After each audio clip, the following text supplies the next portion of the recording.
L'Argentine est un pays intéressant non pas seulement pour la grande variété de ses paysages, de sa flore et de sa faune. L'Argentine nous intéresse pour la culture qu'elle a à offrir et pour le multiculturalisme qu'elle présente. Avant d'arriver en Argentine, j'avais entendu parler du multiculturalisme phénoménal de ce pays. Une fois ici, j'ai pu comprendre par moi-même. Pour comprendre le phénomène de multiculturalisme en Argentine, il faut d'abord regarder l'histoire du pays. Seulement 10 ans suite à la découverte de l'Amérique par Christophe Colomb, des explorateurs castillans commencent à s'aventurer dans les terres argentines. C'est à la fin du 18e siècle que les différents pays d'Europe prennent conscience de la richesse argentine. Ces derniers commencent officiellement à se la disputer. Plus tard, vers les années 1870, l'économie du pays est en plein essor et l'immigration, notamment espagnole et italienne, explose. La population de la capitale, Buenos Aires, passe de 90 000 à 670 000 habitants. Aujourd'hui, 95% de la population argentine revendique des origines européennes.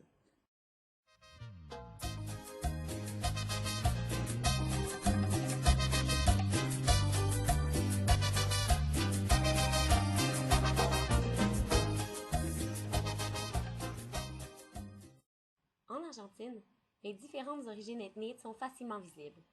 On soupe dans des restaurants italiens, on fait nos commissions à l'épicerie chinoise, on prend du soleil au jardin japonais, on célèbre l'Oktoberfest dans le village allemand de Villa General Belgrano, et beaucoup plus encore. L'immigration massive européenne, principalement des Italiens, Espagnols, Basques, Anglais et Ukrainiens, se ressent partout en Argentine. Par exemple, on trouve des Argentins d'origine galloise dans la province de Chubut au sud, des Allemands dans le nord-est, des Bulgares, des ex-Yougoslaves, ainsi que des Ukrainiens dans la Pampa.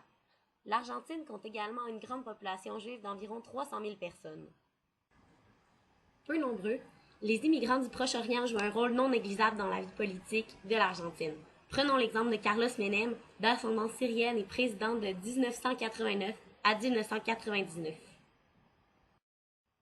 En ce qui a trait aux populations autochtones, avant la conquête espagnole, l'Argentine était peuplée par un grand nombre d'ethnies amérindiennes. Aujourd'hui, c'est le pays d'Amérique latine qui, officiellement, en compte le moins, seulement 3% de la population totale. Depuis peu, les Indiens d'Argentine crient au génocide statistique. La soudaine reconnaissance du gouvernement entraîne un renouveau d'une certaine fierté communautaire et identitaire. De ce fait, une augmentation des populations natives a été observée lors des derniers recensements provinciaux. Dans le nord-ouest de l'Argentine, les indígenas, comme on les appelle ici, sont majoritairement d'origine Kola et Toba. Au nord-est, on retrouve principalement des Guaranis et dans la région de la Patagonie, des Mapuches et des Tehuelches. D'autre part, dans la région centrale de l'Argentine, communément appelée la Pampa, très peu d'Autochtones, principalement de la communauté Huarpe, sont toujours présents.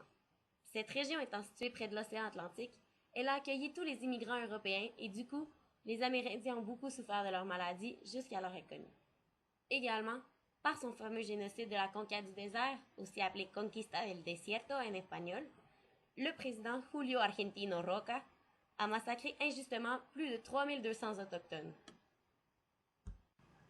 Pas seulement au niveau autochtone, sinon à celui de toutes les ethnies présentes en Argentine, le cimetière de la Recoleta, tel que présenté dans les images précédentes, est non seulement impressionnant par sa grandeur, mais par la variété culturelle qu'il présente. Les mausolées sont caractéristiques des familles, mais également des différentes origines ethniques des défunts, par tous les ornements qu'elles abordent. L'héritage du multiculturalisme argentin se ressent jusque dans la nourriture. En effet, la présence autochtone se goûte jusqu'au nord de l'Argentine dans les plats typiquement argentins tels le humita, le pastel de choclo et aussi les différents tamales. Également, l'héritage italien présent tout au travers de l'Argentine se démarque davantage dans les grandes villes telles Buenos Aires et Cordoba.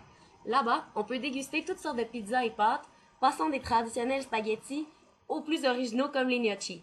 Une chose est certaine, c'est qu'il y en a pour tous les goûts. En ce qui concerne les épiceries et produits locaux, encore une fois, la variété est de mise. On peut se procurer les produits essentiels dans les kioscos, qui sont en réalité des petits dépanneurs de rue. Les supermarchés sont immenses et s'apparentent drôlement avec les Costco qu'on connaît au Québec, par la grosseur et les quantités des produits offerts. Il est également possible d'acheter des fruits, des noix et des légumes dans de petits marchés agricoles plus ou moins propres qu'on trouve au centre-ville.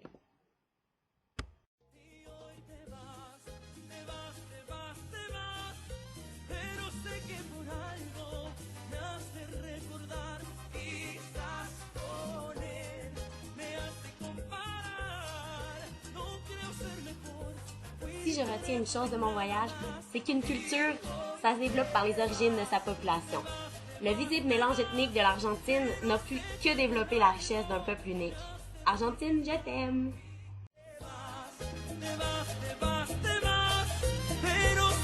Por algo me hace recordar, quizás con él me hace comparar. No creo ser mejor, fui diferente en nada más.